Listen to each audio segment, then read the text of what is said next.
Now, as promised, we do have more analysis as, of course, the battle for KZN heats up. And for that, we have roped in political analyst Dr. Metji Makgoba. Doctor, a very good afternoon to you. Thank you so much for your time. Look, the battle lines for the control of KwaZulu-Natal after the May 29 polls have intensified. What do you think rather still makes KZN such a political hotbed?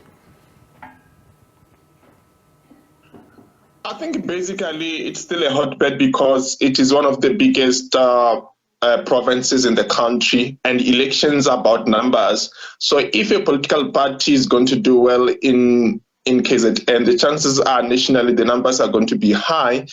But for political party to do well in the elections, they need a national character rather than a provincial one. But the KZN is also interesting because we have a new party in the form of the MK, which is going to make the battle of power more interesting because it means now the hegemony of the ANC might be affected because of this political party. And for that, it's going to be interesting on how the ANC is going to perform, given that in the last elections, they managed to get just about 54%. And one is looking at to see how are they going to maintain the hegemony, given that there's a new party that is challenging their growth in the province. Look, not with just the emergence of the MK party, Doctor. I mean, we know that the IFP has signed to be part of that multi-charter or moonshot pact. And there's worries, of course, at this moment that this might cause an upset, with the DA even saying that they were actually hoping to rope in some of those IFP voters who might now essentially go and vote for the MK. So do you think that these could really create some fireworks, like serious fireworks in the polls come the 29th of May?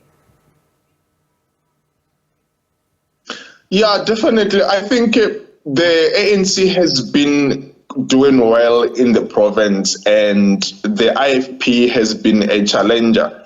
But if the IFP is now crumbling, it suggests to us that that would basically mean that the ANC is going to grow, because I don't think the DA has more influence in the KZN. I think IFP is the party that has been trying to challenge the ANC, probably because of tribal politics.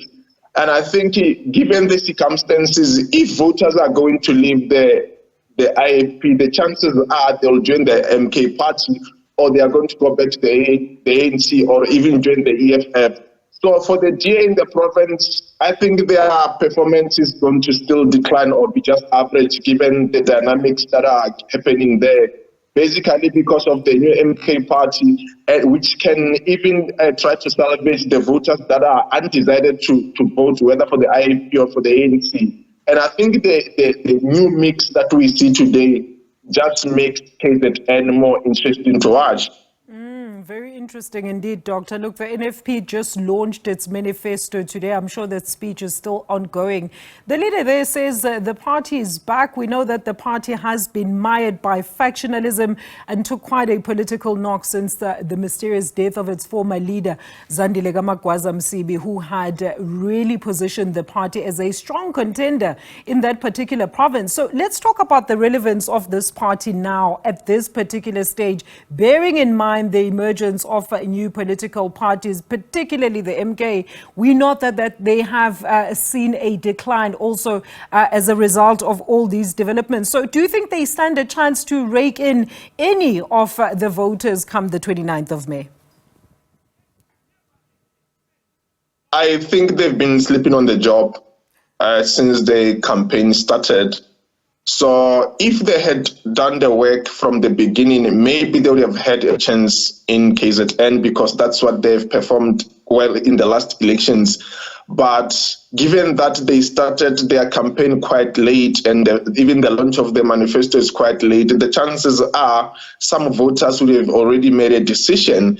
Maybe they can just get a small percentages, but in terms of their relevance, I think their politics are going to be overshadowed by the IFP and the new kid on the block. And given that they are just going to decline because they were not quite visible in the election campaign. And given that, that is going to affect how they are able to salvage some numbers during the elections. Doctor, I mean, in reference to your point there that you said they're sleeping on the job, let's look at some of the promises or some of the 15 key points that they are currently tabling to the masses of South Africa. Of course, they're saying that top among those is that no one is a foreigner in Africa, and they also want to deal with corruption as well as the day-to-day bread and butter issues like the creation of jobs and so forth. So do you think they have any chance of making it to national level based solely on this manifesto? No, they are not going to make it, unfortunately. I think if there's something they can hope for is to win some percentages in KZN. Nationally, they've been absent. Even in the KZN, they've been so absent. And the sort of issues that have been raised by other political parties. If anybody is going to vote them based on the manifesto, they might as well vote for another party because there's nothing creative about their manifestos. But the issue of Africanism in South Africa, it is good intentioned, but South Africa has problems of xenophobia. So if you're going to tell people that South Africa is an African country and all Africans are not foreigners here, that discourse hasn't really matured and it has not been sold to the mainstream. So if you're a political party, you want to take that line, the chances are some South Africans that are suffering because of unemployment and other issues would not necessarily take you very seriously. So this is a very important discourse that is needed in Africa, but political parties have to do some ideological work sort of to persuade South Africans why in an African country can never be a foreigner.